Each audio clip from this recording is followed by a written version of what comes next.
Royal Enfield showroom வந்திருக்கோம். Quotation கேட்கறதுக்கு கிடையாது, ப்ரைஸை பற்றி டீட்டெயில்ஸ் கேட்கறதுக்கு கிடையாது. இன்றைக்கி வந்து நம்ம வண்டி டெலிவரி எடுக்க போகிறோம். காமிக்கிறவங்களுக்கு நான் என்ன மாடல் வாங்கியிருக்கேன்னு.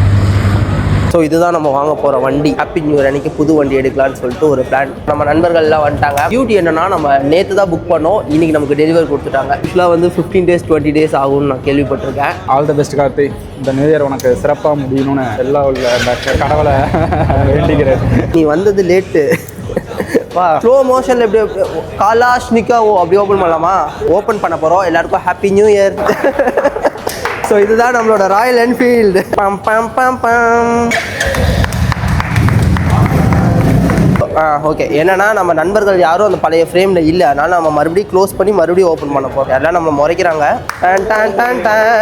சரி, போன வாட்டி தான் நான் ஸ்டார்ட் பண்ணி, இந்த வாட்டி வேறு யாராவது கீ ஆன் பண்ணி ஸ்டார்ட் பண்ணி. நீங்கள் ஸ்டார்ட் பண்ணுங்கள். சபாஷ் சபாஷ். இல்லை, எனக்கு என்ன பயம்னா, இப்போ இறங்கும் போது கீழே எங்கேயோ விழுந்துட்டோமோ, எனக்கு அது வேறு பயமாக இருக்குது. ஆக்சுவலி ராயல் என்ஃபீல்டோட மினியேச்சர்லாம் வச்சுருக்காங்க. கேட்டோம் ஃப்ரீயாக தருவீங்களா அப்படின்னு சொல்லிட்டு. அதான் பைக் எடுக்கலாமே, நான் தரவே மாட்டேன் அப்படின்னு சொல்லிட்டாங்க. வண்டி வாங்கினா இந்த மாதிரி ஹெல்மெட் கொடுப்பாங்களான்னா கிடையாது, ஒரு பேசிக் ஹெல்மெட் கொடுப்பாங்களா, அதை வாங்கிட்டு ஜாலியாக ரைட் பண்ணுங்கள். உங்களுக்கு வேணும்னா நம்ம வந்து தனியாக காசு போட்டு தான் வாங்கிக்கணும் ஹெல்மெட்டை. இது வந்து காம்ப்ளிமெண்ட்ரி நீங்கள் தரதான் ப்ரோ. ஹெல்மெட் மட்டும் காம்ப்ளிமெண்ட்ரி. ஓகே, பைக் கவர் நம்ம காசு கொடுத்து வாங்கணும். நம்ம வந்து இப்போ கோயிலுக்கு போகிறோம். திண்டல் முருகர் கோயிலுக்கு போயிட்டு பூஜையை பண்ண போகிறோம். வண்டி வந்து நம்ம பூஜை போடுறதுக்கு திண்டல் முருகர் கோயிலும் எடுத்துகிட்டு வந்துட்டோம். பூஜை போடலான்னு வந்தால் ஊர் உலகமே இங்கே தான் இருக்குது. ஒரு வழியாக போராட்டத்துக்கு அப்புறம் லைனில் நின்று க்யூவில் நின்று அந்த டோக்கனை வாங்கி இன்றைக்கி பூஜையும் போட்டு முடிச்சாச்சு. கூட்டத்தில் கோயில் இன்றைக்கி கொஞ்சம் கம்மியாக இருக்குது. நச்சுங்கச்சா.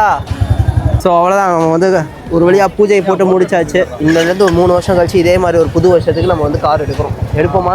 நெக்ஸ்ட் நியூ இயரில் அவ்வளோ காசு வராது எனக்கெல்லாம், ஒரு 4-5 வருஷம் கழிச்சு.